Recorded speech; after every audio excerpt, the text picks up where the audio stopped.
نحمده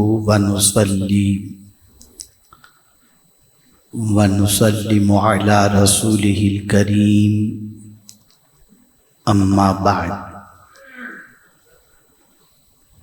فاعوذ بالله من الشیطان الرجیم بسم اللہ الرحمن الرحیم افحسبتم انما خلقناکم عبثا وانکم الینا لا ترجعون صدق اللہ العظیم۔ الصلاة والسلام علیک یا رسول اللہ، الصلاة والسلام علیک یا حبیب اللہ، الصلاة والسلام علیک یا نبی اللہ،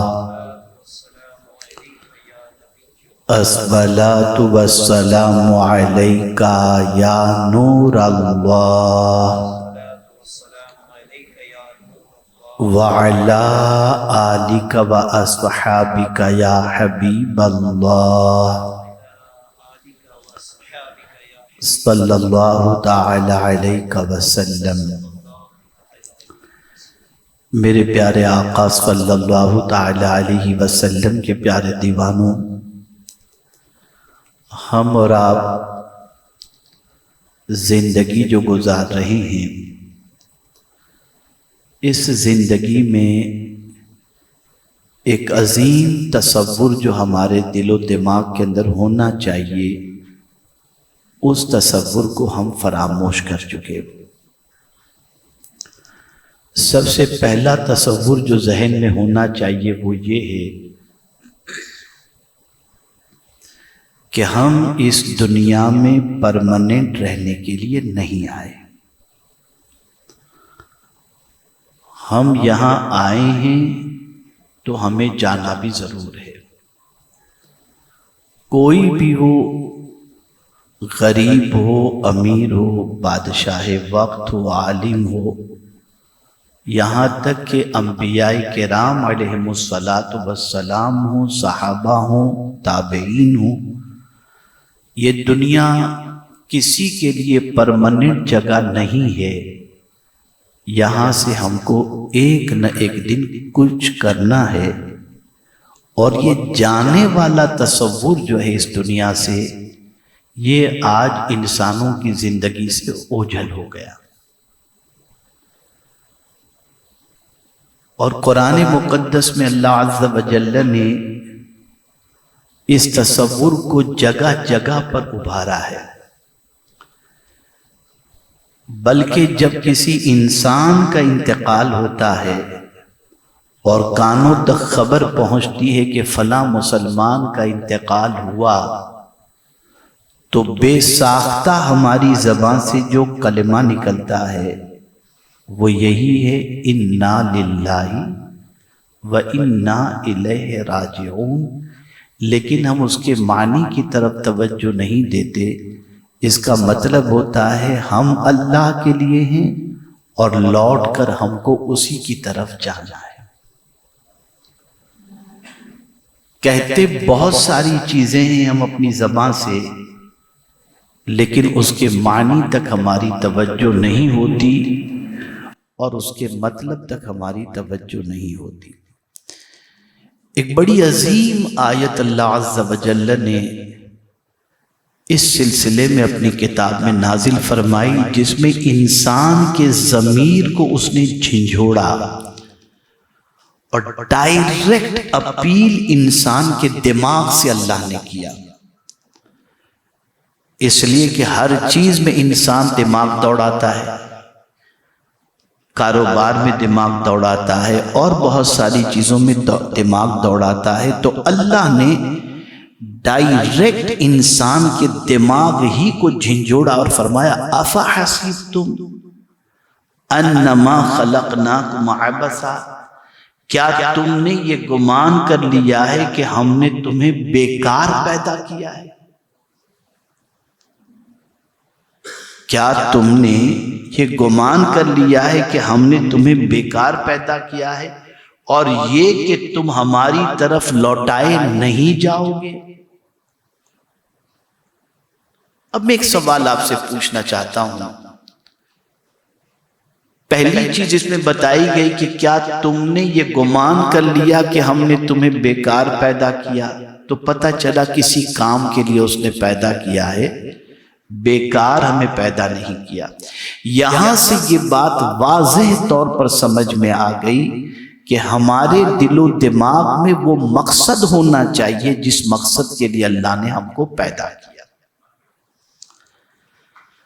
اگر وہ مقصد ہماری نظر سے اوجھل ہو گیا تو جب ہم پلٹ کر اللہ کی طرف جائیں گے تو ہمارا جانا اطمینان بخش بھی نہیں ہوگا اور رب قدیر جل جلالہ کی بارگاہ کے اندر ایک کامیاب مسلمان کی حیثیت سے جانا بھی نہیں ہوگا.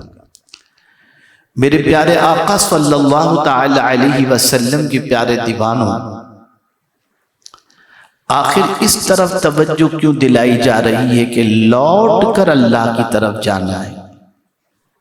اس طرف توجہ دلانے کی ایک سب سے بڑی وجہ یہ ہے، بہت توجہ سے سنیں گے تو انشاءاللہ العظیم مسئلہ اچھی طریقے سے سمجھ میں آ جائے گا کہ اللہ کی بارگاہ میں حاضر ہونے والے بندوں کی دو کیٹیگری ہے. ایک فرما بردار بندے کی کیٹیگری، ایک نافرمان بندے کی کیٹیگری. اب دونوں کس طریقے سے اللہ کی بارگاہ میں حاضر ہوں گے اس کو اللہ نے اپنی کتاب کے اندر مینشن کیا اور فرمایا یوم نحشر المتقین الی الرحمن وفدا ونسوق المجرمین الی جہنم وردا. اللہ فرماتا ہے قیامت کے دن جو اللہ سے ڈر کر جس نے زندگی گزاری، جب وہ قیامت میں اللہ کی طرف آئیں گے تو اس طریقے سے آئیں گے کہ اللہ ان کا میزبان ہوگا اور وہ اللہ کے مہمان ہوں گے. یعنی وہ بندہ جو دنیا کے اندر خشیت ربانی کے ساتھ زندگی گزارتا ہے، اللہ سے ڈر کر زندگی گزارتا ہے، اس کا اس دنیا سے جانا اس طریقے سے نہیں ہوگا جیسے عام انسانوں کا جانا ہوتا ہے، بلکہ اس کا جانا اس طریقے سے ہوگا کہ اللہ میزبان ہوگا اور جانے والا اللہ کا مہمان. اب میں ایک سوال آپ سے پوچھتا ہوں کہ میرے پیارے آقا صلی اللہ علیہ وسلم کے پیارے دیوانوں، اگر آپ کسی کے یہاں مہمان اس کے بلانے پر بن کر کے جائیں گے تو جیسا آپ کو دعوت دینے والا میزبان ہوگا اسی طریقے سے وہ مہمانی بھی کرے گا اور اس کی پوری کوشش رہے گی کہ میرا مہمان راضی ہو. قربان جائیے میرے رب کی عظمت پر کہ جب وہ اپنے بندے کی میزبانی کرے گا اور اس کا بندہ اس کا مہمان ہوگا تو اللہ اپنے بندے کو کتنا راضی کرے گا. تو دو کیٹیگری ہوئی. پہلی کیٹیگری متقین کی. اس بات کو ذہن میں رکھیے گا، جانا سب کو ہے. اب کس طریقے سے جانا، کیسی زندگی گزار کر کے جانا کہ جب ہم اللہ کی بارگاہ میں حاضر ہوں تو ہمارے ساتھ جو ٹریٹمنٹ ہو، ہمارے ساتھ جو معاملہ ہو وہ کس طریقے کا ہو. تو متقین جو ہوں گے، اللہ سے ڈرنے والے بندے. تھوڑا سا اس کو ایکسپلین کر دوں تو بات اور اچھی طریقے سے سمجھ میں آئے گی. اس لیے کہ میں اگر یہ کویشچن کہ کیا آپ اللہ سے ڈرتے ہیں، اس کی مجال کہ کوئی کہہ دے کہ میں اللہ سے نہیں ڈرتا. ہر بندہ کہے گا میں اللہ سے ڈرتا ہوں، لیکن میں ڈرنے کے آپ کو طریقے سمجھاؤں. میرے پیارے آقا صلی اللہ علیہ وسلم کے پیارے دیوانوں، ایک بندہ طاقت رکھتا ہے، اس کے اندر انرجی ہے، اسٹیمنا ہے، طاقت ہے، جوان ہے، لیکن اس کے پاس پیسہ اتنا نہیں ہے کہ وہ گناہ کر سکے، نتیجتاً وہ گناہ سے بچتا ہے، تو متقی نہیں کہلائے گا، اس بچنے پر اللہ اسے ثواب عطا فرمائے گا۔ ایک بندے کے پاس پیسہ بھی ہے، طاقت بھی ہے، لیکن وہ گناہ نہیں کرتا، اس لیے نہیں کرتا کہ سوسائٹی میں میری عزت ہے، لوگوں کو پتہ چل جائے گا تو لوگ کیا سوچیں گے، اس وجہ سے وہ گناہ سے بچتا ہے۔ اور ایک بندے کا معاملہ یہ ہے کہ کوئی دیکھنے والا بھی نہیں، طاقت بھی ہے، پیسہ بھی ہے، لیکن اس کے باوجود وہ گناہ نہیں کرتا، اس لیے کہ وہ سوچتا ہے کہ مر کر مجھے خدا کو جواب دینا ہے، اس لیے وہ گناہ سے بچتا ہے۔ ایسے بندے کے حوالے سے فرمایا گیا قیامت میں جب وہ اللہ کی بارگاہ میں حاضر ہوگا تو اللہ اس کا میزبان ہوگا اور وہ بندہ اللہ کا مہمان بن کر کے جائے گا۔ تو یہ ایک قسم ہوئی انسان کی اللہ کی بارگاہ میں جانے کی۔ دوسری قسم یوم نحشر المتقین الی الرحمن وفدا وَنَسُوقُ الْمُجْرِمِينَ إِلَىٰ جَهَنَّمَ وِرْدًا۔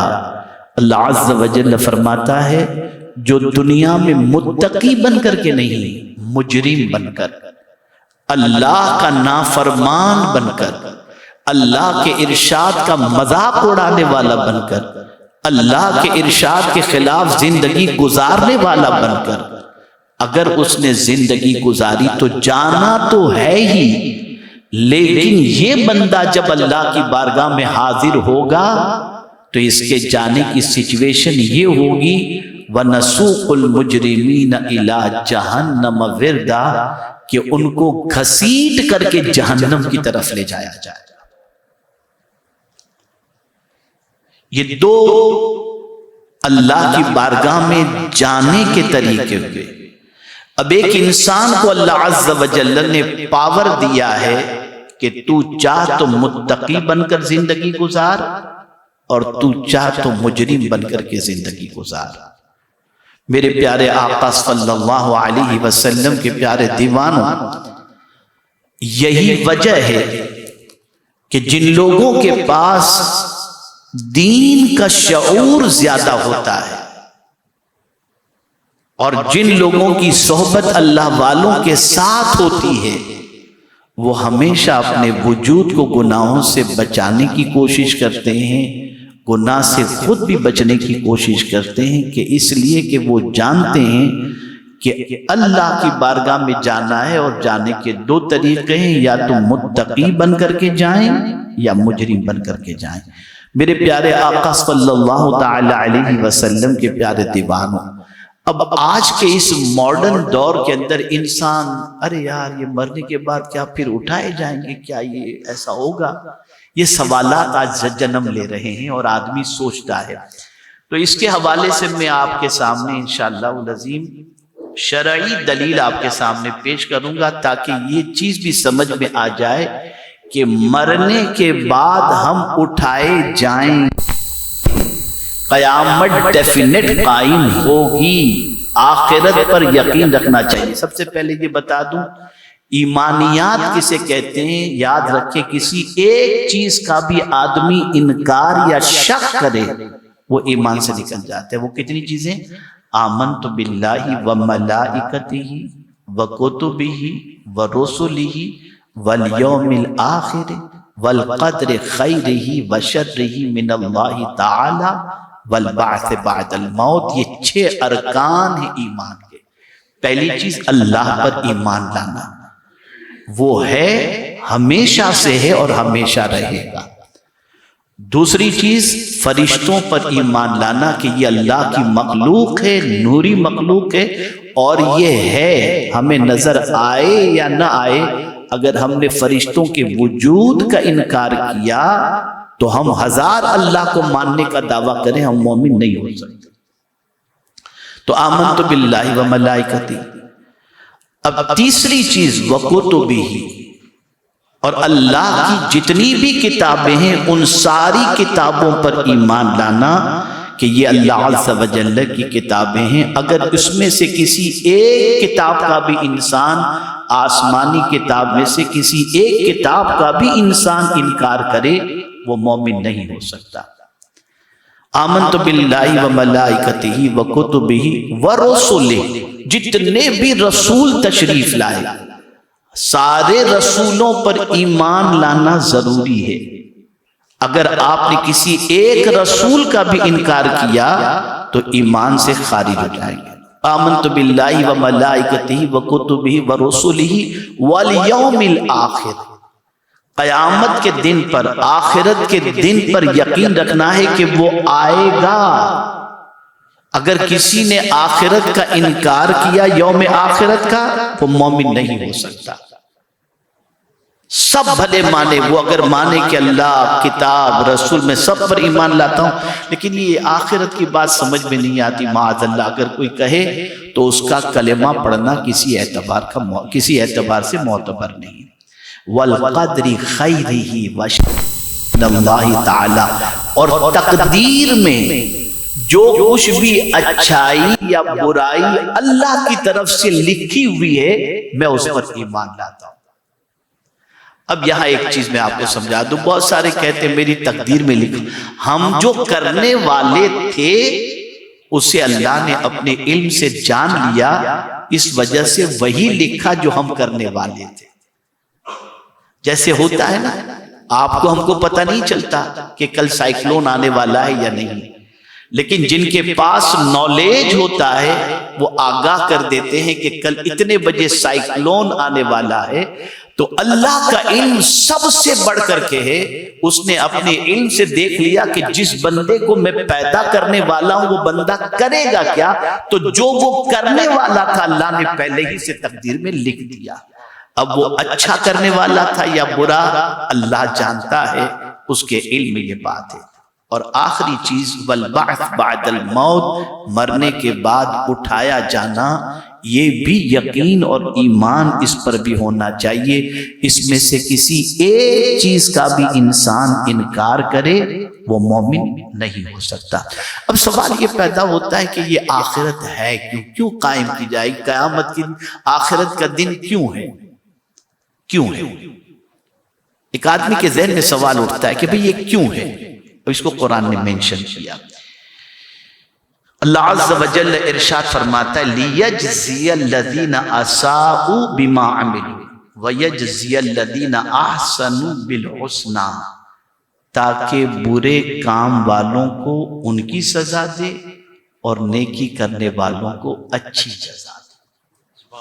آخرت کا دن ہے اس لیے تاکہ کمپلیٹ بدلہ جو ملنے والا ہے آخرت ہی میں ملے گا، یا اللہ عز و جل گناہ پر سزا دے گا یا اللہ عز و جل نیکی پر جزا دے گا۔ دیکھیں یہاں پر ایک قرآن شریف کی آیت میں آپ کو سناؤں تاکہ آپ کے ذہن میں اچھی طریقے سے یہ بات بیٹھ جائے۔ اللہ عز و جل فرماتے لِيُوَفِّيَهُمْ أُجُورَهُمْ، قیامت کا دن کس لیے؟ اس لیے ہے تاکہ ان کو پورا بدلہ مل جائے، ادھورا نہیں۔ آپ اور ہم اگر دنیا میں نیکی کرتے ہیں تو نیکی کا جو بدلہ اور جو جزا دنیا میں اللہ عطا کرتا ہے یہ تھوڑا عطا کرتا ہے، اور کمپلیٹ بدلہ قیامت کے دن ہمیں اللہ عطا فرمائے گا۔ اور اسی طریقے سے گناہوں کی جو سزا بھی دنیا کے اندر ملتی ہے وہ بھی کمپلیٹ نہیں ملتی، تھوڑی سی سزا ملتی ہے تاکہ بندہ اس سزا کو محسوس کر کے یہ سمجھے کہ جب دنیا کی یہ چھوٹی سی سزا ہم برداشت نہیں کر سکتے تو آخرت کا عذاب ہم کیسے برداشت کریں گے۔ تو آخرت کیوں ہے؟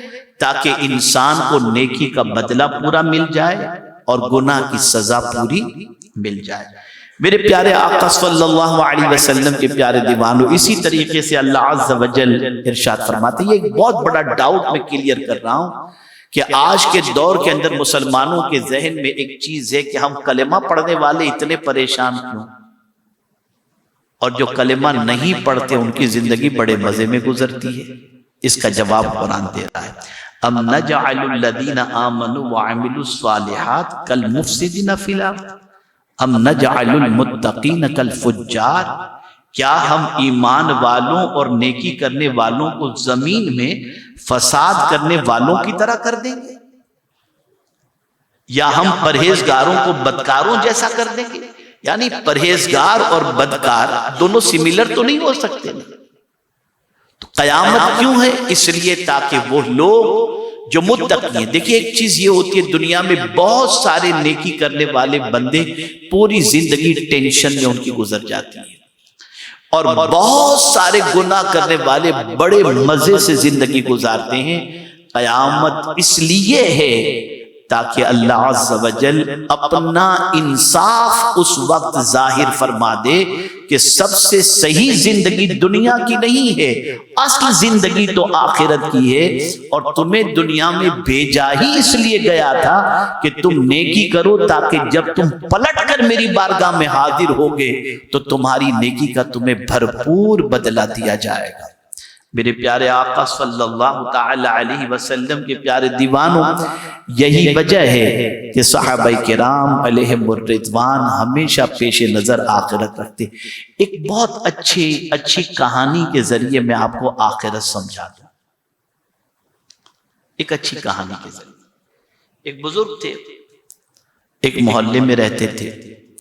ایک صاحب نے اپنا بہت اچھا بنگلو بنایا، اور بنگلو بنانے کے بعد سارے لوگوں کو اس نے انوائٹ کیا، سب آئے، اور آنے کے بعد ان کے بنگلو کو دیکھا، فرنیچر کو دیکھا، کرٹن دیکھا، سب کچھ دیکھا، ڈیکوریشن دیکھا، اور کہا بڑا زبردست بنا ہے۔ سب آنے لگے، کیا میچنگ ہے، کیا ڈیکوریشن ہے، ساری چیزیں تعریف کی۔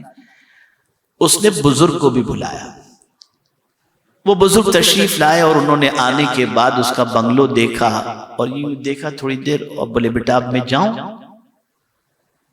تو اسے تعجب ہوا۔ اس نے کہا کیا حضور میرا بنگلو آپ کو اچھا نہیں لگا؟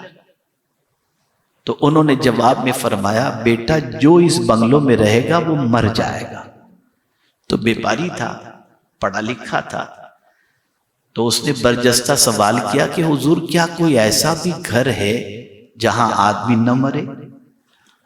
یہ تو بنگلو کی کوئی تخصیص تو ہے نہیں، جھوپڑے میں رہنے والا بھی آدمی مرتا ہے، فلیٹ میں رہنے والا بھی مرتا ہے، تو بنگلو کی تو کوئی تخصیص نہیں ہے کہ بنگلو میں رہنے والے ہی مریں گے، جھوپڑے میں رہنے والے نہیں مریں گے۔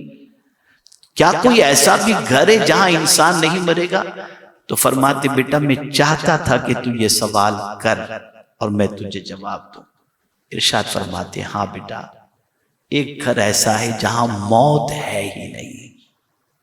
کہ حضور وہ کون سا گھر؟ تو کہا قرآن کہتا ہے وَأَنَّ الدَّارَ الْآخِرَةَ لَهِيَ الْحَيَوَانُ، آخرت کا گھر وہ گھر ہے جہاں موت ہے ہی نہیں، زندگی ہی زندگی ہے۔ یہاں سے یہ بات سمجھ میں آئی کہ ہم دنیا میں چاہے کچھ بنا لیں۔ آپ چلیے سعودی کے بادشاہ کو دیکھ لیجئے، اس کے نل سونے کے ہوں یا کچھ بھی، کتنا بھی بلیٹ پروف جیکٹ، سب کچھ آسائش کا سارا سامان اس کے پاس، لیکن وہ کہہ نہیں سکتا کہ میں یہاں پرماننٹ رہوں گا۔ جانا ہے، ضرور جانا ہے۔ اور کمال کی بات یہ ہے کہ وہ چاہے کتنی قیمتی انگوٹھی پہنا ہو یا گھڑی پہنا ہو، اس کی اولاد وہ چیز اس کو لے جانے بھی نہیں دے گی اور کہے گی اسے نکالو، اور اس کو بھی اتنا ہی کفن، اتنی ہی قبر، اتنی ہی جگہ، اور اسی اعتبار سے یہ نہیں کہ بادشاہ مرا ہے تو قبر میں ایئر کنڈیشن لگا دو، لائٹنگ وغیرہ لگا دو، نہیں، اس کا بھی انجام وہی، اس کے لیے بھی یہی انتظام رہے گا۔ میرے پیارے آقا صلی اللہ علیہ وسلم کے پیارے دیوانوں، ہمیں مزاج عطا کیا گیا، اے روئے زمین پر بسنے والے انسانوں، تمہیں مرنا ہے، مر کر خدا کی بارگاہ میں حاضر ہونا ہے، تو پہلے سے مائنڈ سیٹ کر لو کہ تمہیں متقی بن کر کے اللہ کی بارگاہ میں جانا ہے یا مجرم بن کر کے جانا ہے۔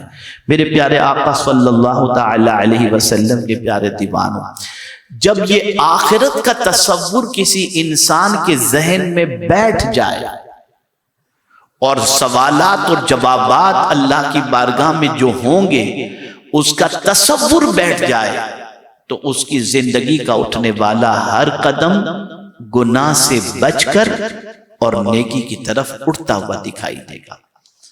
میرے پیارے آقا صلی اللہ علیہ وسلم کے پیارے دیوانوں، قرآن کے ایک لفظ کے حوالے سے میں آپ کو سمجھاؤں۔ یہ نہیں فرمایا کہ وَبِالْآخِرَةِ هُمْ يُؤْمِنُونَ، نہیں کہ آخرت پر ایمان لاتے، نہیں، وَبِالْآخِرَةِ هُمْ يُوقِنُونَ، اور آخرت پر یقین رکھیں کہ ڈیفینیٹ آخرت ہے۔ یعنی کوئی یہ نہیں کہہ سکتا کہ ہو سکتا ہے، نہیں ہو سکتا، نہیں، 100% ڈیفینیٹ آخرت ہے۔ اس سے کوئی انسان بچ نہیں سکتا۔ اور اللہ کی بارگاہ میں حاضر ہونا ہے، وہ اتنا دن خطرناک ہے، اتنا عظیم دن ہے کہ اس دن کے تصور سے وہ لوگ کانپا کرتے تھے جن کو حضور نے جنتی ہونے کی بشارت عطا فرمائی تھی۔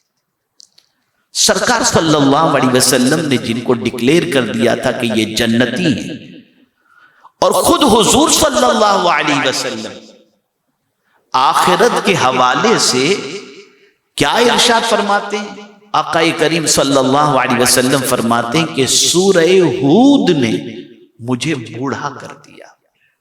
سورہ ہود میں کیا؟ یہی قیامت کے دن کے حوالے سے، آخرت کے حوالے سے۔ وہ لوگ جن کی زندگی اللہ کی اطاعت میں گزری، اللہ کے رسول صلی اللہ علیہ وسلم کی اطاعت میں گزری، جن کی راتیں قرآن کی تلاوت میں گزری اور جن کی راتیں سجدوں کے اندر گزری، وہ بھی آخرت سے ڈرتے تھے، اس لیے کہ قرآن نے واضح طور پر فرمایا فَمَن يَعْمَلْ مِثْقَالَ ذَرَّةٍ خَيْرًا يَرَهُ وَمَن يَعْمَلْ مِثْقَالَ ذَرَّةٍ شَرًّا يَرَهُ۔ ذرے کے برابر بھی اگر کوئی نیکی کرے گا تو یہ اسے دکھایا جائے گا، اور ذرے کے برابر بھی اگر کسی نے گناہ کیا تو وہ اسے دکھایا جائے گا، وہ دیکھے گا، وہ دیکھے گا۔ اور پھر کوئی ایسی چیز جو ہم چھپ کر کرتے ہوں،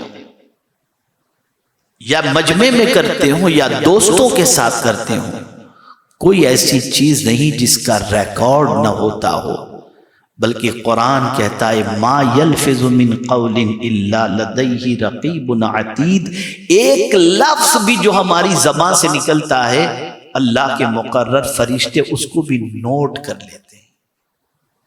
آج کا انسان چھپ کر گناہ کر لیتا ہے، کہیں جا کر گناہ کر لیتا ہے، سوچتا ہے کسی کو خبر نہیں، لیکن ساری چیزیں نوٹ ہوتی ہیں، اور قیامت کے دن اللہ فرمائے گا اقرأ کتابک، سب کے سامنے سارا مجمع ہوگا اور اللہ فرمائے گا اپنا اعمال نامہ پڑھ، اس کے اندر ہر چیز موجود ہوگی، لا یغادر صغیرۃ ولا کبیرہ، کوئی چھوٹی یا بڑی چیز ایسی نہیں ہوگی جو اس کے اندر موجود نہ ہو۔ انسان چھپ کر کے بھی کچھ کرتا ہو، اکیلے میں بھی کچھ کرتا ہو، ساری چیزیں ریکارڈ کے اندر اور اس کے اندر اس کی نامہ اعمال کے اندر درج ہوتی ہیں۔ میرے پیارے آقا صلی اللہ علیہ وسلم کے پیارے دیوانوں، یہی وجہ ہے کہ جن کی نگاہوں کے اندر آخرت کا ہوتا ہے، اللہ حساب لینے والا، ان اللہ سریع الحساب، وہ بہت جلدی حساب لے گا، بہت جلدی حساب لینے والا ہے۔ آپ دیکھیں نا، پہلے ایک دور تھا، کمپیوٹر کا سسٹم نہیں تھا، اب کرنے میں اور ساری چیزوں میں ٹائم لگتا تھا۔ آج تو آپ کی کمپنی پوری دنیا کے اندر موجود ہو، آپ بیلنس اور ساری چیزیں چیک کرنا چاہیے، خالی بٹن دبائیں، ساری چیزیں آپ کے سامنے آ جاتی ہیں۔ جتنی بھی سائنس اور ٹیکنالوجی ترقی کرے گی، ویسے ویسے آخرت اور اسلام کے اصول پر یقین جو ہے نا وہ بڑھتا چلا جائے گا۔ اللہ فرماتا ہے اللہ جلدی حساب لینے والا ہے، اتنی جلدی انسان کا حساب ہو جائے گا کہ انسان سوچے گا بھی نہیں، اور ایک ایک چیز درج کی جا رہی ہے۔ میں بات کر رہا ہوں، نوٹ ہو رہے، آپ بات کر، تو بڑی پیاری بات کسی عارف باللہ نے فرمائی، اے انسان، جو تیرے نام اعمال کو لکھتے ہیں وہ تو معصوم ہے نا، فرشتے لکھتے ہیں، وہ تو معصوم ہیں، تو گناہ کر کے تیرے گناہ لکھنے پر اس بے گناہ کو تکلیف کیوں دیتا ہے؟ اس بے گناہ معصوم فرشتوں کو تیرے گناہ لکھنے پر تکلیف کیوں دیتا ہے؟ آپ ذرا سوچو. اور اگر ہم سوچیں کہ ہمارے ماں باپ اس دنیا سے چلے گئے، اب ہم جو چاہیں کریں، تو نہیں. حدیث مبارکہ میں بچے کے اعمال کو سامنے ہر ہفتے پیش کیا جاتا ہے قبر کے اندر، اور ماں باپ اگر بچے کی نیکیاں دیکھتے ہیں تو خوش ہوتے ہیں، اور ان کے نامہ اعمال میں گناہ دیکھتے ہیں تو دوسرے مردوں کے سامنے وہ شرمندہ ہو جاتے ہیں. اے رسول اعظم صلی اللہ علیہ وسلم کے دیوانوں، ذرا سوچو، ذرا غور کریں. ہم آخرت کوئی معمولی چیز نہیں ہے، آخرت کوئی مذاق کی چیز نہیں ہے. قرآن مقدس اٹھا کر کے دیکھیں تو ابتدائی سورتوں کا جتنا بھی آپ جائزہ لیں گے، مکی سورت کا اگر جائزہ لیں گے تو دو ہی چیزوں پر قرآن نے فوکس کیا، ایمان باللہ اور ایمان بالآخرہ. اس لیے کہ آج اگر ہم جو گناہ چاہے بے دھڑک کر لیتے ہیں، اس کی ایک ہی وجہ ہے، مرنا بھول گئے، خدا کی بارگاہ میں جانے کا تصور نکل گیا، اور جواب حساب کتاب کا تصور ہمارے ذہن سے نکل گیا کہ اللہ کو ایک ایک چیز کا ہمیں حساب دینا ہے. ہم بھول گئے، اور اس بھول جانے کا نتیجہ یہ ہوا کہ ہم نے جتنی بھی فکر کی ہے آج تک اور کر رہے ہیں، وہ اسی دنیا کی کر رہے ہیں کہ یہاں ہمیں کوئی تکلیف نہ ہو. میں آپ کو بتاؤں، یہاں کی تکلیف کا اینڈ ہے کہ موت آئی، تکلیف ختم. آپ کو بہت ایزی سمجھاؤں ورڈ کے اعتبار سے تو سمجھ میں بات آ جائے گی. مرنے والے کے لیے ہمارا لفظ چینج ہو جاتا ہے. زندہ ہوتا ہے تو ہم اس کو اس کے نام سے پکارتے ہیں، مر جاتا ہے تو کیا کہتے ہیں؟ مرحوم. مرحوم کہتے ہیں. آپ نے کبھی سوچا کہ مرحوم کیوں کہتے ہیں، اور مرحوم کا مطلب کیا ہوتا ہے؟ مرحوم کا مطلب یہ ہوتا ہے جس پر اللہ نے رحم کیا. اور اللہ نے کیا رحم کیا؟ اس کو دنیا کی ساری تکلیفوں سے اسے چھٹکارا مل گیا، ساری پریشانیوں سے چھٹکارا مل گیا. اس لیے اس کو مرحوم کہا جاتا ہے کہ اللہ نے اس پر رحم کیا. لیکن میرے پیارے آقا صلی اللہ علیہ وسلم کے پیارے دیوانوں، اس دنیا سے جانے والے شخص کے لیے سب سے پہلا مرحلہ قبر کا ہے.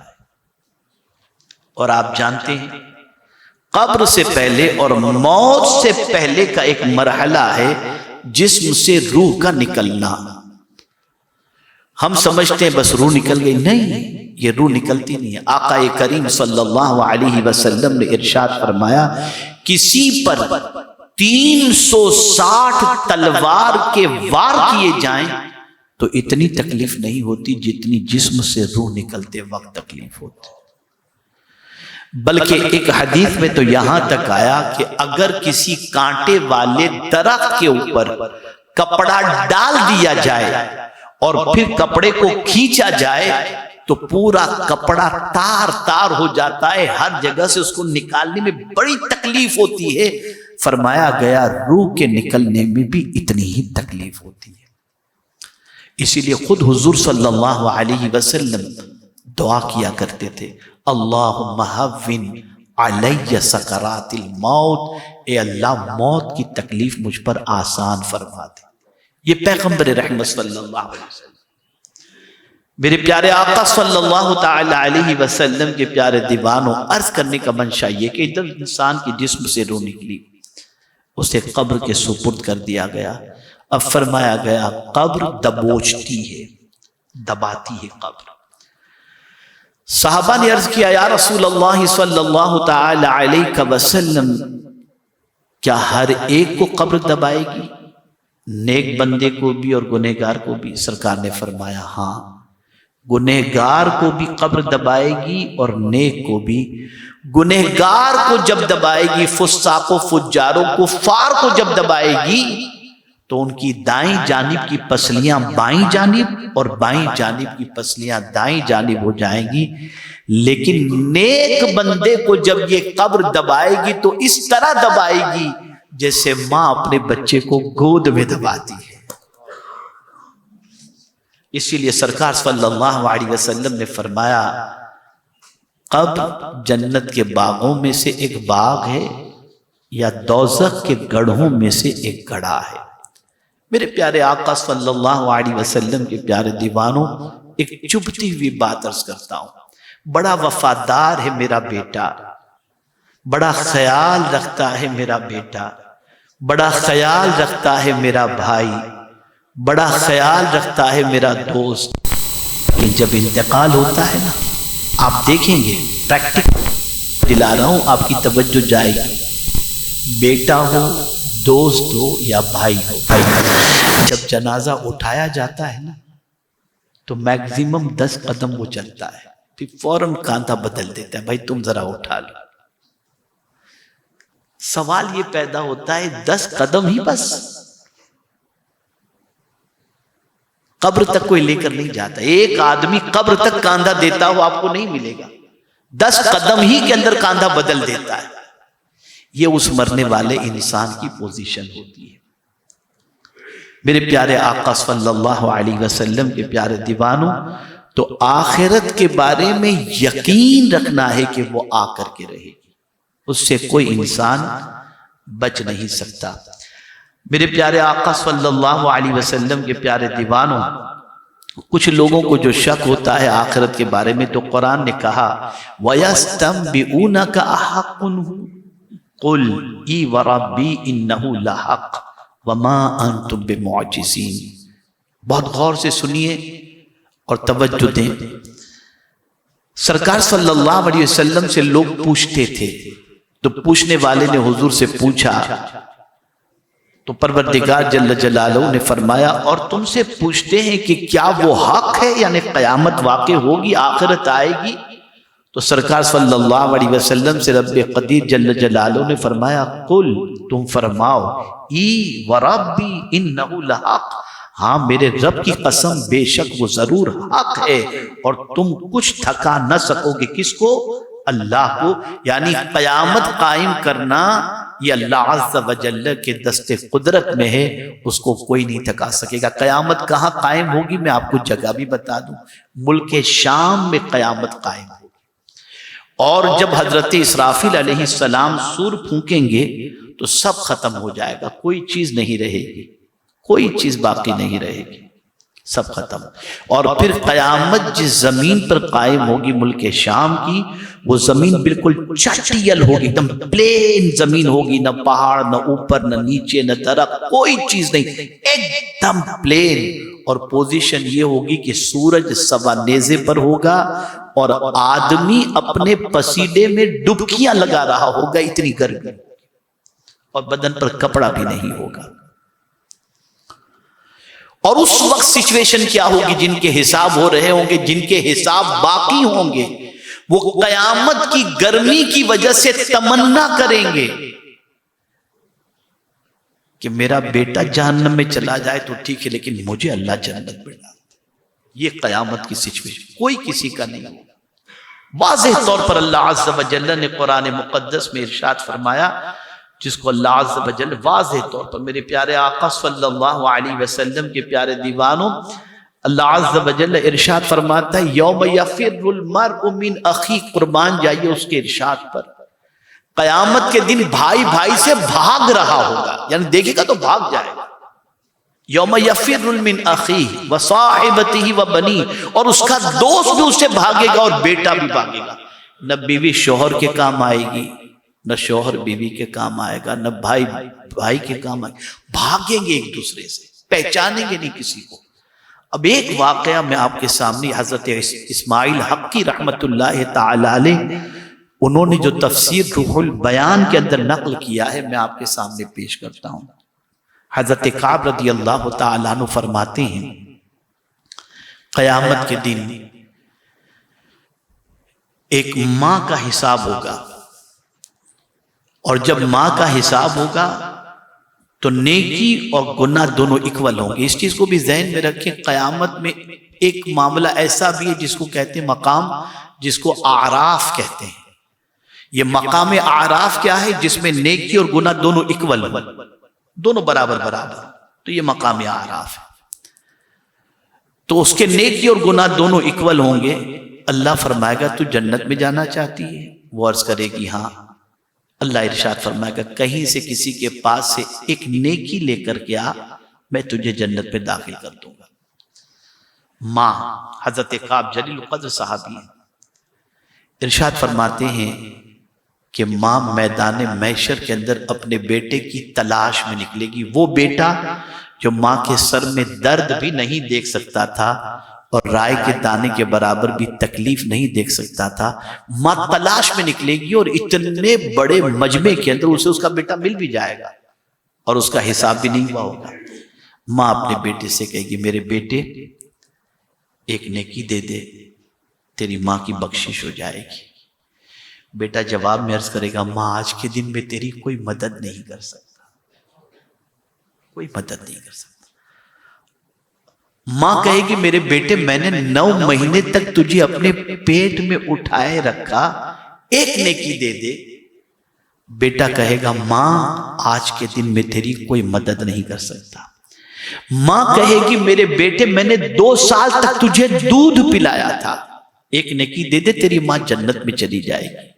وہ کہے گا ماں آج کے دن میں تیری کوئی مدد نہیں کر سکتا۔ ماں کہے گی تیری گندگی کو میں نے صاف کر کے تجھے میں نے بڑا کیا، ایک نیکی دے دے تیری ماں جنت میں چلی جائے گی۔ بچہ کہے گا ماں آج کے دن میں تیری کوئی مدد نہیں کر سکتا۔ ماں بے بس ہو جائے گی، مجبور ہو جائے گی۔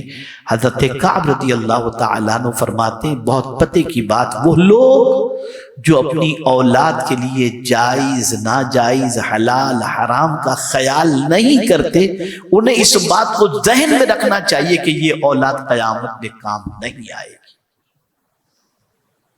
نہیں آئے گی کام۔ یوم لا ینفع مال ولا بنون، قیامت کے دن نہ مال نفع پہنچائے گا نہ بیٹے یا اولاد نفع پہنچائیں گے۔ قرآن نے واضح طور پر فرما دیا دونوں نفع نہیں پہنچائیں گے قیامت۔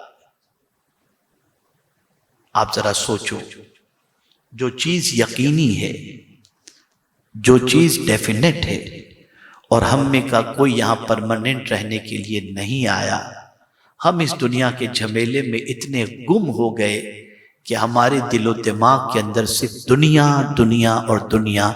ہم بھول گئے اس دن کے حوالے سے جب یہ دنیا ہمارے ساتھ نہیں ہوگی اور نہ دنیا کے لوگ ہمیں کام آئیں گے۔ اس وقت جو چیز کام آنے والی ہے اس چیز کی تیاری کے لیے ہمارے پاس وقت نہیں ہے۔ اب آخرت کے سلسلے میں ابھارنے کے لیے قرآن نے جذبہ دیا، سوچ عطا فرمائی اور فکر عطا فرمائی۔ فرمایا ما عندکم ینفد وما عند اللہ باق۔ ہم یہ دنیا کو دیکھتے ہیں نا، کبھی ہماری دولت کو دیکھتے ہیں، ہماری پراپرٹیز کو دیکھتے ہیں، ہمارا بہت کچھ ہم دیکھ کر کے تصور کرتے ہیں ہمارے پاس بہت ہے۔ تو قرآن نے فرمایا میرے بندو ما عندکم ینفد، جو تمہارے پاس ہے نا سب ختم ہو جانے والا ہے، اس لیے کہ روح نکلی فنش، روح نکلی کوئی چیز تمہارے سے، ما عندکم ینفد، جو کچھ تمہارے پاس ہے ختم ہو جائے گا۔ وما عند اللہ باق، لیکن اللہ کے پاس جو ہے وہ باقی رہنے والا ہے، وہ باقی رہنے والا ہے۔ میرے پیارے آقا صلی اللہ تعالی علیہ وسلم کے پیارے دیوانوں، پھر آگے اللہ عز و جل نے فرمایا وَلَنَجْزِيَ الَّذِينَ صَبَرُوا اجرہم بِأَحْسَنِ مَا كَانُوا يَعْمَلُونَ، اور ضرور ہم صبر کرنے والوں کو ان کا وہ صلہ دیں گے جو ان کے سب سے اچھے کام کے قابل ہو۔ یعنی جو صبر کرے گا، صبر سے مراد گناہ کا خیال پیدا ہوا، روک لیا، صبر کر لیا، کنٹرول کر لیا، میں گناہ نہیں کروں گا۔ کبھی کبھی انسان سوسائٹی کے اندر اپنے اسٹیٹس کو مینٹین کرنے کے لیے اللہ کی نافرمانی کرتا ہے اور سوچتا ہے کہ یہ آج کے دور کا تقاضا ہے۔ خدا کی قسم یہ سوچ اتنی بوتی سوچ ہے کہ جس سوسائٹی میں ہم وقار تلاش کرتے ہیں، قرآن نے کہہ دیا تمہیں عزت چاہیے، کون ہے عزت کا مالک؟ وَتُعِزُّ مَن تَشَاءُ وَتُذِلُّ مَن تَشَاءُ، عزت اللہ جس کو چاہے عطا فرمائے، وہ عزت دینے والا ہے۔ ہم نے توجہ ہٹا دی اپنی۔ اگر میں آپ کو بتاؤں کہ اللہ کن کن چیزوں کا حساب لے گا تو رسول اعظم صلی اللہ علیہ وسلم مولا علی کرم اللہ تعالی وجہہ الکریم سے فرماتے ہیں ٹھنڈے پانی کو جو تم پیتے ہو نا، اللہ اس ٹھنڈے پانی کا بھی تم سے حساب لے گا کہ اس پانی کو پی کر تم نے کیا کیا کیا کیا۔ قرآن کہتا ہے ثم لتسألن یومئذ عن النعیم، ہر ایک نعمت کے بارے میں اللہ قیامت کے دن سوال پوچھے گا۔ چاہیے یہ کہ ہم اس دنیا میں رہ کر اس آخرت کی تیاری کریں جہاں کوئی بھی ہمیں کام آنے والا نہیں۔ وہاں جو چیز کام آئے گی وہ نیکیاں کام آئیں گی، وہ گناہ سے بچنا کام آئے گا، وہ اللہ کی اطاعت کام آئے گی، وہاں اللہ عز و جل اور اس کے رسول صلی اللہ علیہ وسلم کی فرما برداری کام آئے گی۔ اس کو بڑی کامیابی کے اعتبار سے قرآن نے ایک آیت میں مینشن کیا کہ جو چاہتا ہو کہ بڑی کامیابی اللہ اسے عطا فرمائے، تو اللہ نے فرمایا وَمَن يُطِعِ اللَّهَ وَرَسُولَهُ يُدْخِلْهُ جَنَّاتٍ تَجْرِي مِن تَحْتِهَا الْأَنْهَارُ خَالِدِينَ فِيهَا وَذَلِكَ الْفَوْزُ الْعَظِيمُ، اور جو حکم مانے اللہ اور اس کے رسول کا، اللہ اسے باغوں میں لے جائے گا جن کے نیچے نہریں رواں، ہمیشہ ان میں رہیں گے، اور یہی ہے بڑی کامیابی۔ یعنی اللہ اور اس کے رسول کی جو بات مانے گا، اللہ عز و جل اسے ایسے باغ عطا کرے گا جس میں نہریں رواں ہوں گی، اور اس فرما بردار کو وہاں پر ٹیمپرری نہیں رکھا جائے گا، خالدین فیہا، بندہ اس میں ہمیشہ کے لیے رہے گا۔ تو کامیاب کون ہے؟ وہی بندہ کامیاب ہے جو جنت کے اندر جانے کی تمنا اور وہاں جانے والے کام کرتا ہے۔ اور وہ کام کیا ہیں؟ جو اللہ اور اس کے رسول جل جلالہ وصلی اللہ علیہ وسلم کی اطاعت کرے، اللہ عز و جل اپنے حبیب صلی اللہ علیہ وسلم کے فتح و طفیل اسے جنت کا حقدار بنائے گا۔ میرے پیارے آقا صلی اللہ علیہ وسلم کے پیارے دیوانوں، آپ جانتے ہیں کہ میں وقت کی پابندی کا بڑا خیال رکھتا ہوں، تو بس دو چار باتیں اور مزید عرض کر دوں، اور میں چاہوں گا کہ آج آپ اور ہم یہ فکر لے کر یہاں سے اٹھیں کہ ہم اپنی زندگی کا بیشتر حصہ کوشش کریں گے کہ آخرت سنوارنے کے اندر گزاریں۔ وہاں کوئی کام کسی کے نہیں آئے گا، کوئی کام نہیں آئے گا، اور ہم نہیں جانتے کہ کب ہم اس دنیا سے جائیں گے، کب داعی اجل کو ہمیں لبیک کہنا پڑے گا۔ میرے پیارے آقا صلی اللہ تعالی علیہ وسلم کے پیارے دیوانوں، قیامت کے حوالے سے اللہ عز و جل ارشاد فرماتا ہے یومئذ تعرضون لا تخفی منکم خافیہ، اس دن تم سب پیش ہوگے، تم میں کوئی چھپنے والی جان چھپ نہ سکے گی۔ یعنی قیامت کے دن آدمی سوچے میں یہاں چھپ جاؤں وہاں چھپ جاؤں، کوئی چھپنے کی جگہ نہیں ہوگی، سب کو خدا کے سامنے حاضر ہونا ہے اور وہ حساب لے گا۔ بلکہ خود فرماتا ہے کہ کفا، اللہ کافی ہے تمہارا حساب لینے کے لیے۔ میرے پیارے آقا صلی اللہ علیہ وسلم کے پیارے دیوانوں، اس حساب کے تصور سے وہ سیدنا صدیق اکبر رضی اللہ المولا تبارک و تعالی عنہ، جن کو سرکار صلی اللہ علیہ وسلم نے یار غار بنایا اور جن کی شان میں قرآن کی آیتیں نازل ہوئی، ایک چڑیا کو صدیق اکبر رضی اللہ تعالیٰ عنہ نے درخت پر دیکھا کہ چہچہا رہی ہے، تو فرماتے کاش میں چڑیا ہوتا، لوگ مجھے کاٹ کر کھا جاتے، کم از کم خدا کے سامنے حساب دینے سے تو بچ جاتا۔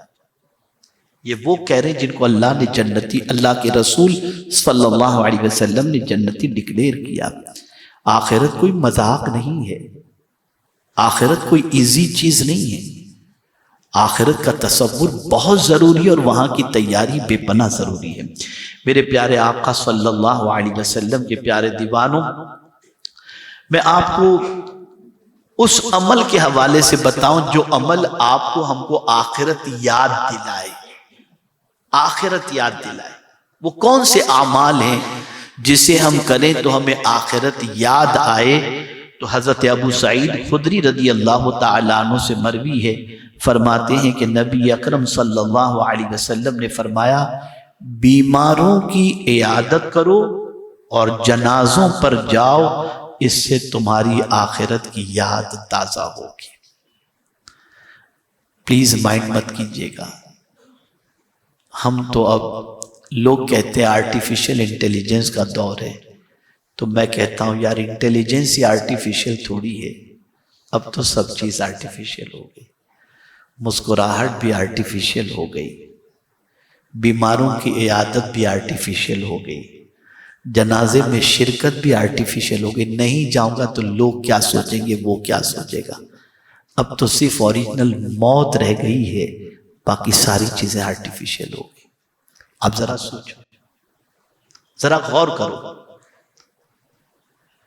اس لیے غریب اگر بیمار رشتہ دار بھی ہے تو جانے کا ٹائم نہیں، اور دور کا آدمی ہے لیکن اگر پیسے والا ہے تو ہم جاتے ہیں۔ اللہ اکبر، سوچ بدلو۔ اگر میں بتا دوں کہ کسی مریض کی عیادت کی فضیلت کیا ہے، حضور صلی اللہ علیہ وسلم ارشاد فرماتے ہیں کہ جو شخص وضو کر کے کسی بیمار کی عیادت کے لیے نکلا، وہ جنت کے راستے پر ہے، وہ جنت کے راستے، اور فرشتے اس کے لیے مغفرت کی دعا کرتے ہیں۔ آپ ذرا سوچو، سرکار صلی اللہ علیہ وسلم فرماتے بیماروں کی عیادت اور جنازے میں شریک ہوا کرو، یہ تمہیں آخرت کی یاد دلائے گی۔ لیکن ٹو بی فرینکلی میں عرض کرتا ہوں کہ آج دنیا اتنی غالب آ گئی ہے کہ میں نے قبرستان میں بھی لوگوں کو فون پر بزنس کی باتیں کرتے دیکھا ہے۔ العیاذ باللہ، العیاذ باللہ۔ حضرت عبداللہ ابن مسعود رضی اللہ تعالیٰ عنہ کی بارگاہ میں ایک شخص حاضر ہوا، عرض کرنے لگا حضور مجھے کچھ نصیحت فرمائے۔ تو آپ نے ارشاد فرمایا ابھی قریب کچھ دنوں کے اندر تمہارے کسی رشتہ دار میں کسی کا انتقال ہوا ہے؟ کہا ہاں ہمارے فلاں رشتہ دار کا انتقال ہوا۔ کہا تیری نصیحت کے لیے یہی کافی ہے، وہ گیا تو بھی جانے والا ہے، یہ نصیحت کے لیے کافی۔ اور وہ سب چھوڑ کے مرا تو بھی چھوڑ کے مرے گا، جو وہ لے کر کے گیا تو سوچ تیرے ساتھ کیا چیز جانے والی ہے، نصیحت کے لیے یہی کافی۔ ذرا سوچو، قبرستان جانے کے بعد وہ قبر کا گہرا گڑھا، وہ اندھیرا، وہ تاریک، وہاں کی روشنی کیا ہے، وہاں کی ٹھنڈک کیا ہے، وہاں دل کیسے بہلے گا، کبھی ہم نے اس کے بارے میں نہیں سوچا۔ ہمیں اس کے بارے میں فکر کرنی چاہیے۔ میرے پیارے آقا صلی اللہ علیہ وسلم کے پیارے دیوانوں، حضرت ابو درداء رضی اللہ تعالیٰ عنہ نے ایک شخص کو دیکھا، بڑے عظیم صحابی حضرت ابو درداء رضی اللہ تعالیٰ عنہ۔ ایک بار جو ہے وہ مسکرا رہے تھے، ہمیشہ مسکرا کر باتیں کرتے تھے۔ ایک بار مسکرا رہے تھے تو ان کی بیوی نے کہا آپ ہمیشہ ہنستے رہتے ہیں، لوگ دیکھیں گے تو کیا سوچیں گے؟ کیا پیارا جواب دیا۔ ارشاد فرماتے ہیں لوگ کیا کہیں گے مجھے اس کی فکر نہیں، میں نے اپنے آقا کو مسکرا کر بات کرتے ہوئے ہی دیکھا ہے، تو میں اپنے نبی کی سنت پر عمل کر رہا ہوں۔ یہ تھے حضرت ابو درداء رضی اللہ تعالیٰ عنہ۔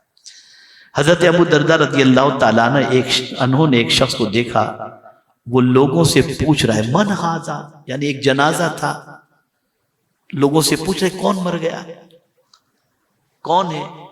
تو حضرت ابو درداء رضی اللہ تعالیٰ عنہ نے اس سوال پوچھنے والے سے کہا ھذا انت، یہ تو ہے۔ وہ پوچھ رہا تھا جنازہ کس کا ہے، آپ نے فرمایا یہ تو ہے۔ فَإِن كَرِهْتَ فَعْنًا، اور اگر تجھے ناگوار ہو تو یہ میں ہوں، اس لیے کہ تجھے اچھا نہیں لگتا اگر مرنا میں تجھے کہوں کہ تیرا جنازہ ہے، اور یہ سننا تجھے اچھا نہیں لگتا تو چل میں ہی کہہ دیتا ہوں کہ میں ہوں، اس لیے کہ ہم سب کا اینڈ موت ہے، اس سے کوئی انکار نہیں کر سکتا۔ ہم دوسروں کو مرتا ہوا، دوسروں کے جنازے کو دیکھنے کے بعد یہ سوچیں کہ ایک دن ہمیں بھی کاندھے پر اٹھا کر کے لوگ لے جائیں گے اور قبر کے سپرد کر کے آ جائیں گے۔ میرے پیارے آقا صلی اللہ علیہ وسلم کے پیارے دیوانوں، ہماری اور آپ کی مینٹیلیٹی یہ ہے کہ ہمیں غم ستاتا ہے، صبح اٹھتے ہیں تو مال کا غم، اس کا غم، اس کا غم۔ اب آخری بات میں عرض کرتا ہوں، فرمایا گیا، اور یہ بڑی پیاری بات ہے، ایک کامل بزرگ علیہ رحمت و رضوان نے فرمایا کہ 3 غم بہت اچھے ہیں، 3 غم بہت اچھے ہیں، اور یہی غم انسان کو اپنانا چاہیے، اسی غم کو اپنی زندگی کے اندر داخل کر لینا چاہیے۔ اور فرماتے وہ 3 غم کون سے ہیں؟ ارشاد فرماتے پہلا غم ایمان کی حفاظت کا، کہ اللہ ہم سب کا خاتمہ ایمان پر، ہمیشہ ڈریں کہ کہیں مرنے سے پہلے میرا ایمان نہ چلا جائے، ایمان جانے کا غم ہمیشہ۔ اور میں آپ کو بتاؤں، حدیث مبارکہ ہے، ایک بندہ اپنی زندگی کا بیشتر حصہ جنت کی طرف جانے والے کاموں کے اندر گزارتا ہے، اور پھر اس سے مرنے سے پہلے ایک ایسی غلطی ہو جاتی ہے کہ اس کا نام جہنمیوں میں شمار کر دیا جاتا ہے، اس کا نام جہنمیوں میں شمار کر دیا جاتا ہے۔ اب ذرا سوچیں، اسی لیے اعتبار خاتمے کا ہے، کوئی نہیں جانتا اس کا خاتمہ کس پر ہو۔ تو اسی لیے فرمایا گیا کہ اللہ عز و جل کی بارگاہ کے اندر ہمیشہ دعا کرنی چاہیے کہ اللہ ہم سب کا ایمان پر خاتمہ فرمائے۔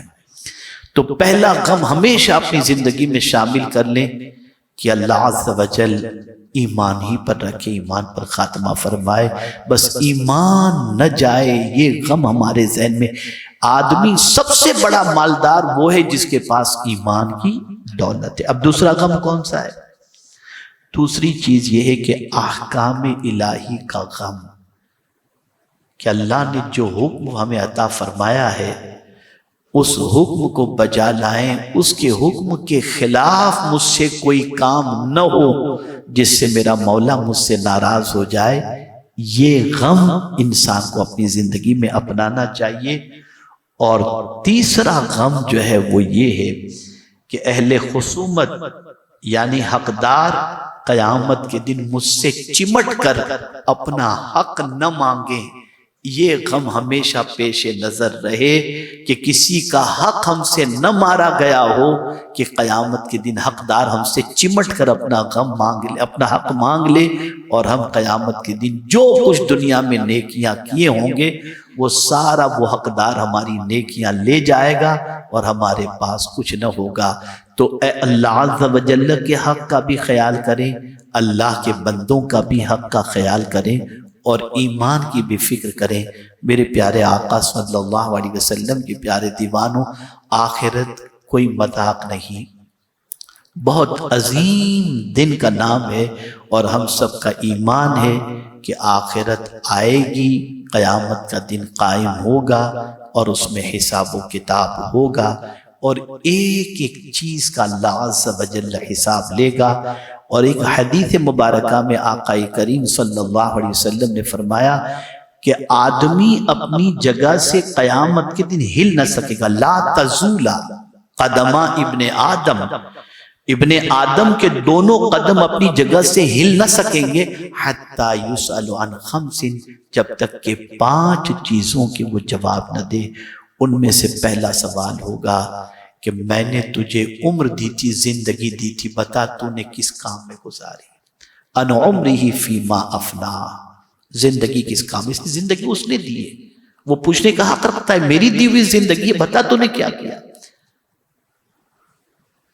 اور یوتھ سے الگ سے سوال پوچھا جائے گا، یوتھ یعنی جوانی کے بارے میں الگ سے سوال اس بندے سے پوچھا جائے گا۔ وعن شبابہ فیما ابلا، میں نے تجھے جوانی دی تھی، بتا جوانی تو نے کس کام میں گزاری؟ جب عمر کے اندر اگر کسی سے پوچھا جائے آپ کی ایج کتنی، آپ کہیں گے 65 سال، تو 65 سال میں جوانی بھی تو آ گئی نا، پھر یہ الگ سے جوانی کا سوال، ایج کے بارے میں سوال کے بعد جوانی کا الگ سے سوال کیوں؟ تو فرمایا گیا وجہ یہ ہے کہ جوانی میں جو ایکسٹرا انرجی اور اللہ نے طاقت عطا کی تھی، اس طاقت کو تم نے کس کام میں خرچ کیا، یہ اللہ سوال پوچھے گا۔ وَعَمْ مَالِهِ أَيْنَ اكْتَسَبَهُ كَمَا قَالَ، اور بتا تو نے مال کہاں سے کمایا؟